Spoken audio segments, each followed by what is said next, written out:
Monsieur Laurence, bonjour. Merci d'être venu nous apporter votre témoignage à l'occasion de la Journée nationale de la déportation. Témoignage qui concerne votre père, Robert Laurence, instituteur, qui s'installe en 1932 à Vernon avec son épouse. Vous êtes né, vous, en 1936. Et donc, quel âge aviez-vous quand votre papa a été arrêté? Eh bien, puisqu'il a été arrêté en 1944, j'avais donc 8 ans, quoi. 8 ans. Que s'est-il passé exactement? En fait, je n'ai pas de souvenir personnel, si vous voulez. Je ne me rappelle pas les faits, mais bien sûr, on m'a beaucoup raconté, ou j'ai beaucoup de documents là-dessus. Alors, mon père faisait de la résistance.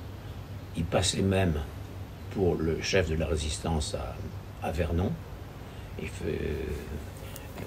Et il avait un jour, on est venu fouiller chez lui, on a trouvé des tracts, enfin des choses compromettantes, et donc il a été emmené une première fois fin 43, et puis à nouveau libéré et à nouveau arrêté en janvier 44 avec d'autres de Vernon.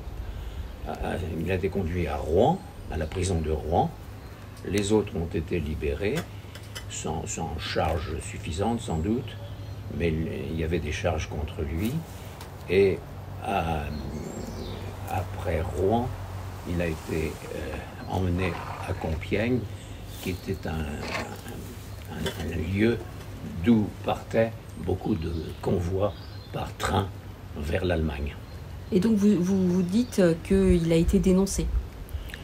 Oui, alors il a été dénoncé, on sait par qui, c'est par deux personnes qui s'appellent Troué, l'un et l'autre Fruchet, T-H-O-U-E et Fruchet. C'était des gens d'extrême droite, connus pour cela à Vernon. Pour être des collaborateurs notoires. Et eux, oui, bien sûr, puisqu'ils dénonçaient, c'était des plus que sympathisants du régime nazi, quoi, du régime allemand, d'occupation, de Vichy et au-delà du régime allemand.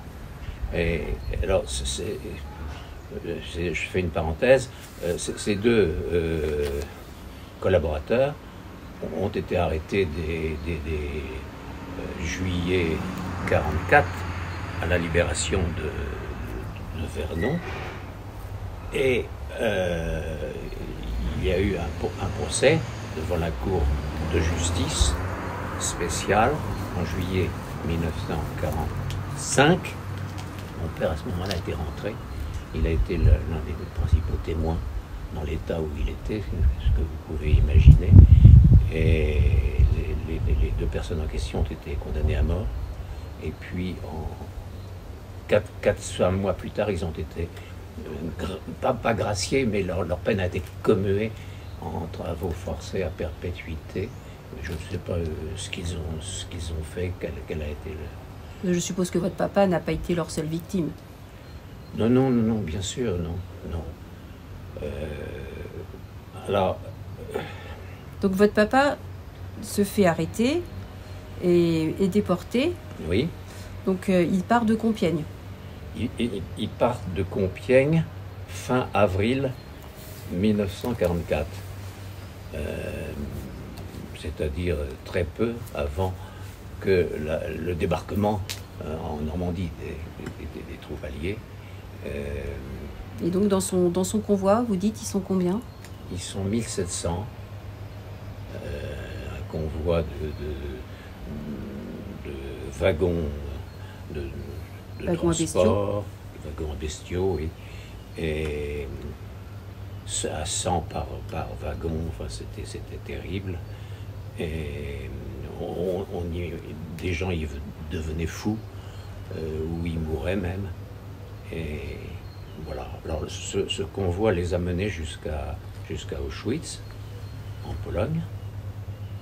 On ne sait pas pourquoi la destination était Auschwitz, parce qu'il n'était pas juif, il n'était pas destiné en principe à Auschwitz, mais enfin, c'est là qu'ils se sont retrouvés. Et au bout de quelques jours, on les renvoyait à Buchenwald, et d'où il y a eu éparpillement. Et en ce qui concerne mon père, il a été envoyé avec quelques centaines d'autres à Flossenburg, près de Chemnitz, pas loin de la Tchécoslovaquie. Et de là, lui-même s'est retrouvé dans ce qu'on appelait un commando, c'est-à-dire un lieu de travail où je crois qu'il faisait des fuselages d'avions Messerschmitt. Et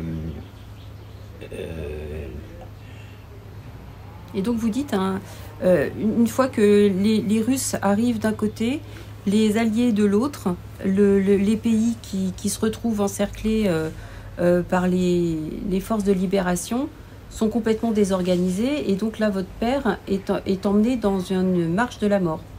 Alors voilà, les Allemands se sont demandé que faire de tous ces déportés. Puisque la guerre semblait perdue pour eux, il a été question de liquider tout cela,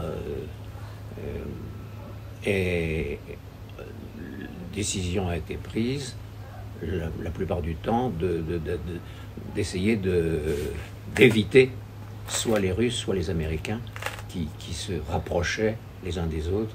Et voilà. Donc votre père réussit à sortir vivant de cette marche de la mort. Il est récupéré par les Anglais? Non, c'est par les Russes. Par les Russes. D'accord. Mais les Américains étaient tout près, mais c'est les Russes qui ont libéré Térésine, que les Allemands avaient renommé Theresienstadt, et qui se trouve pas loin de Prague, en Tchécoslovaquie. Donc à ce moment-là, il revient, il est rapatrié en France? Alors, malheureusement, c'était une désorganisation totale. Les Tchèques faisaient ce qu'ils pouvaient pour ces déportés qui leur étaient imposés. Et malheureusement, la libération, ça a été le 8 mai, mais lui-même n'est revenu que fin juin 45, par Chez avion en France, à Paris d'abord. Vous savez que c'était à l'hôtel Lutetia qui avait tout était concentré, les recherches. Le regroupement des déportés, mais lui a souhaité revenir le plus rapidement possible. Il avait son frère à Paris d'aller voir, et puis dès le lendemain, c'était un dimanche, des voitures venaient de Vernon le chercher et ils l'ont ramené chez vous. À Vernon. Vous avez un souvenir de ce moment-là, vous en tant qu'enfant? Non, j'ai pas de souvenir. Il y a quelques photos. Il y a eu une réception, une fête improvisée auprès de l'hôtel de ville. Il était seul à revenir, ou ils étaient plusieurs de Vernon? Je pense qu'il était seul. Il était seul? Oui. Sur le nombre de personnes qui ont été déportées en même temps que lui, oui. Combien sont revenus? Alors, sur 1700 qui sont de son convoi, il n'en est revenu que 800. D'accord. Oui. Donc 900 qui sont restés en Allemagne, oui. Ou dont les corps ont été ramenés en France. Quel message avez-vous envie aujourd'hui, en cette journée de commémoration de la déportation, quel message avez-vous envie de faire passer aux jeunes générations?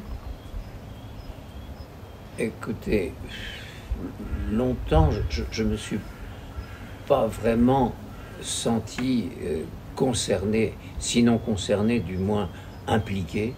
Et depuis quelques années, il se trouve que j'essaye de perpétuer la mémoire de mon père en faisant ce petit livre, en organisant une journée sur mon père à Vernon, en faisant aussi une donation de collections, de documents qu'il a réunis au cours de sa vie.